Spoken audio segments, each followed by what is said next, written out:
Purely Arsenal FP listeners, start to the Premier League season.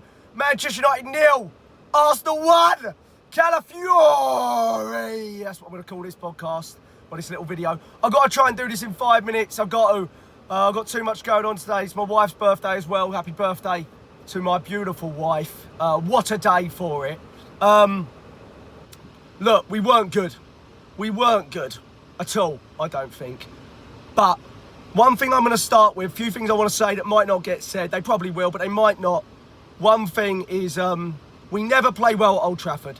We never play well at Old Trafford. Even at our best, it's a slog. It's a struggle. They're always well up for it. It's one of their biggest games of the season, like it is ours. And we really struggle. Even at Invincible year, we didn't play well there. We got a point. Penalty in the last minute that shouldn't have been given.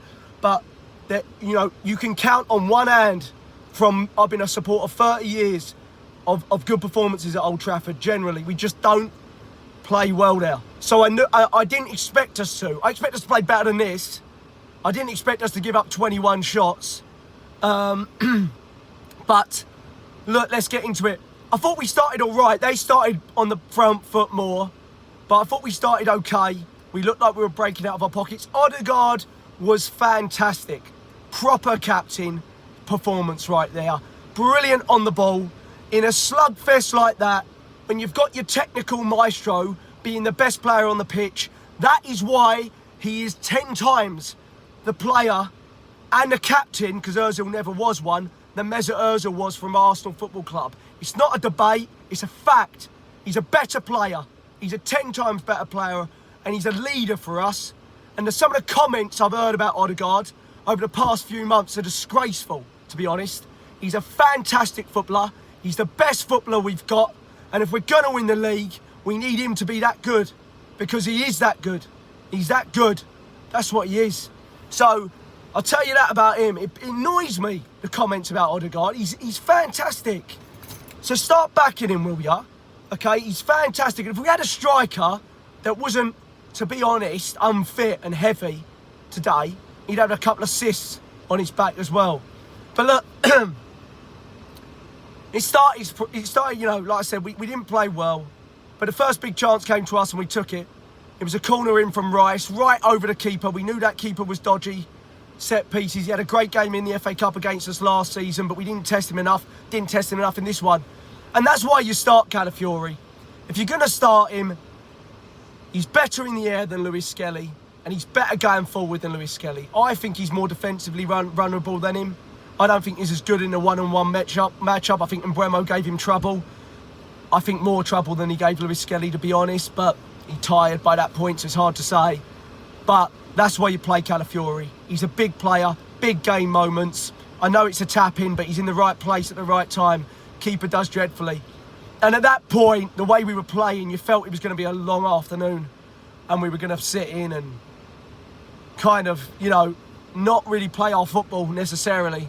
What was concerning was we sat in and we gave up some big chances to them, you know. Cunha was a constant threat, as was Mbeumo. And I think early on, we struggled to get our midfield balance right. They were playing through us too much. I felt Zubimendi defensively got caught a few times. Maybe he struggled a little bit with the pace of the game initially. I thought he got to grips with it really well. But early on, you saw that he gave a silly foul away against Bruno Fernandes. He just looked a step off. And I felt Rice was a step off as well, to be honest, defensively. And we were just getting caught in transition. They were splitting the play wide early to Dorgu and to Mbeumo. And we were struggling to get ourselves back in. And we weren't making that extra man in midfield count, despite the fact Odegaard was really fantastic. You know, in terms of chances in the first half, I don't think they had amazing chances. But I remember one from Cunha that was beautifully saved by Rayo. He did another one from Mbeumo in the second half. Lots of balls in and around the box, lots of shots at Rayo. I don't necessarily think there was amazing chances to them, but the Cunha and Mbeumo header, the Cunha chance that Rayo got down so well, so close to his body, he did so fantastically well. And then obviously the great save from Mbeumo's header in the second half. I felt our centre-backs looked a little dodgy. The only defensive player I really trusted in this game was Timber when he came on. Thought he was fantastic. Gave away a few silly free kicks on, early on, but he's so strong, he's so tenacious. He's just our best fullback. He's our best fullback. He's the best fullback in the league. But we've got to play better than that. I didn't think Saka was great on the ball or off the ball, but he kept going. I thought Martinelli was good off the ball, but dreadful on the ball. Some chances he had that went begging. A good ball from Gyökeres, really, where he tried to overhead kick it and missed it. He had another ball where he cut inside and just dribbled it to the keeper. A few other times where he should have given a better ball and made silly runs for Odegaard. Frustrated me, Martinelli, big time. I have to say, when Madueke came on, he frustrated me even more. You can't defend like that. Martinelli stays in this team because he's the best defensive winger in the league. And Madueke just stood there and let Diallo go past him like 3 or 4 times. I know you're winger versus winger and it's not great for you, but you ain't playing if you're playing like that when we're 1-0 up. You are not playing from the right or the left. That is not good enough. Don't think Gyökeres was good enough either. Don't think his hold-up play was good enough.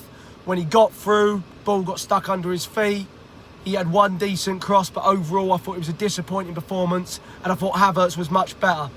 But the positives are the result. Fantastic result in a place we always struggle and always perform poorly generally, no matter how well we're playing. And it's a horrible first fixture, I have to say. I thought Zubimendi grew into the game. I thought Raya was fantastic. I thought Odegaard was the man of the match and the captain, just like he should be. I thought he looked fit, firing. He was playing balls between people's legs. He was putting people through. He was going past people. It was a terrific number 10. He's on number 8, but a number 10 performance, if you like. Brilliant. Timber, when he came on, fantastic. The rest of the subs, bar Havertz maybe, you need to take a look at yourself, to be honest. Madueke, I thought Lewis Skelly was sloppy. Mourinho did okay, didn't have much time. We saw it out. We saw it out. They had, they've spent 2 billion on strikers since Ferguson's left. And, they've spent an absolute fortune. They're still sacking dinner ladies to sign more players. They're a joke, okay? But they played better than us today, and we came out with a result. And the result is really what matters on the first day of the season. Performances, hopefully they come later. At Purely Arsenal FP on Twitter. My voice is gone. I'm losing it. Just watching it through the TV. I can't imagine what it's like to be there in a crowd. Oh, I wish I was. At Purely Arsenal FP on Twitter. Like, subscribe, comment. Up the Arsenal. We're back, aren't we? Come on, the Arsenal.